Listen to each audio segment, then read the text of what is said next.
नमस्कार। राजस्थान समता मंच में आपका स्वागत है। ज्यों-ज्यों लोकसभा चुनाव नजदीक आते जा रहे हैं, त्यों-त्यों भारतीय जनता पार्टी में सांसद राहुल कसवा के समर्थकों और पूर्व नेता प्रतिपक्ष राजेंद्र राठौड़ के समर्थकों के बीच अंदर ही अंदर बदले की भावना का ज्वार हिलोरे मार रहा है। लोकसभा चुनाव को लेकर दोनों ही ग्रुप के लोग अपने अपने नेता के अनुसार, या यूं कहें कि उनकी भावना के अनुसार अपने अपने दावे और प्रतिदावे कर रहे हैं। गत विधानसभा चुनाव में राजेंद्र राठौड़ के तारानगर में विधानसभा चुनाव हार जाने के बाद जिस तरह के आरोप प्रत्यारोप सांसद राहुल कसवा, पूर्व सांसद राम सिंह कसवा, पूर्व विधायक कमला कसवा पर राठौड़ समर्थकों ने लगाए हैं, उसके बाद से एक पूरा भाजपा का खेमा उद्वेलित और गुस्से से सरोबार है। अपने नेता की हार के लिए यह खेमा सांसद राहुल कसवा को सबक सिखाने की ठान चुका है। तो दूसरी तरफ सांसद राहुल कसवा भारतीय जनता पार्टी के वे सांसद हैं जिन्हें राजस्थान के संसद चुनाव में जीतने की श्रेणी में प्रमुख लोगों में से माना जा रहा है, या दूसरे शब्दों में कहें तो पहले 5-7 सांसदों में राहुल कसवा का नाम लिया जा रहा है।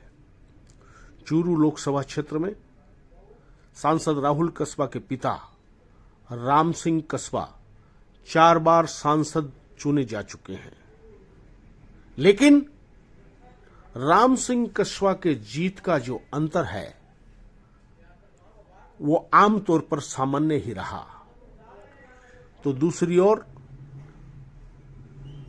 राहुल कसवा 2013, 2018 या यूं कहूं 2014 और 19 के लोकसभा चुनाव में भारतीय जनता पार्टी के उन सांसदों में शुमार होते हैं जो भारी बहुमत से एकतरफा लीड लेकर चुनाव जीतने वाले रहे।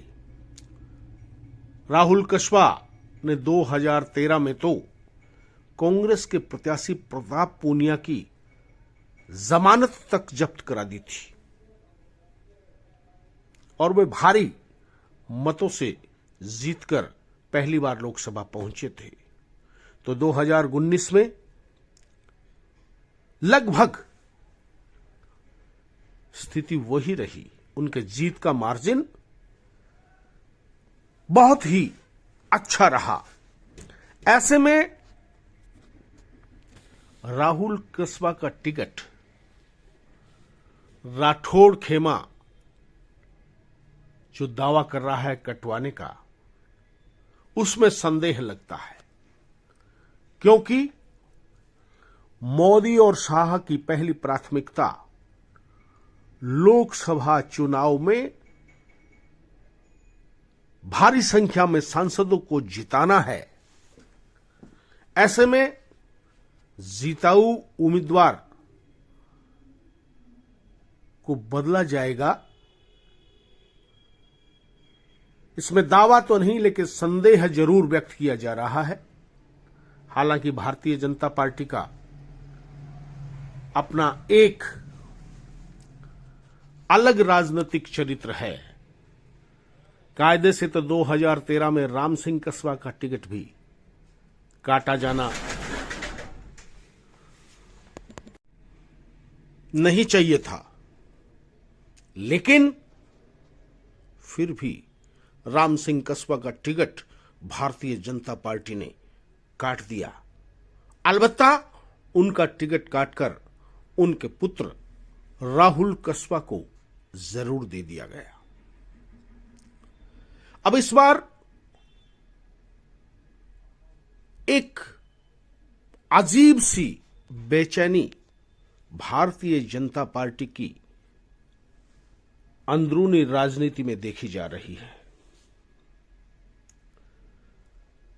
चाहे सुजानगढ़ हो, चाहे रतनगढ़ हो, चाहे सरदार शहर हो, चाहे चूरू हो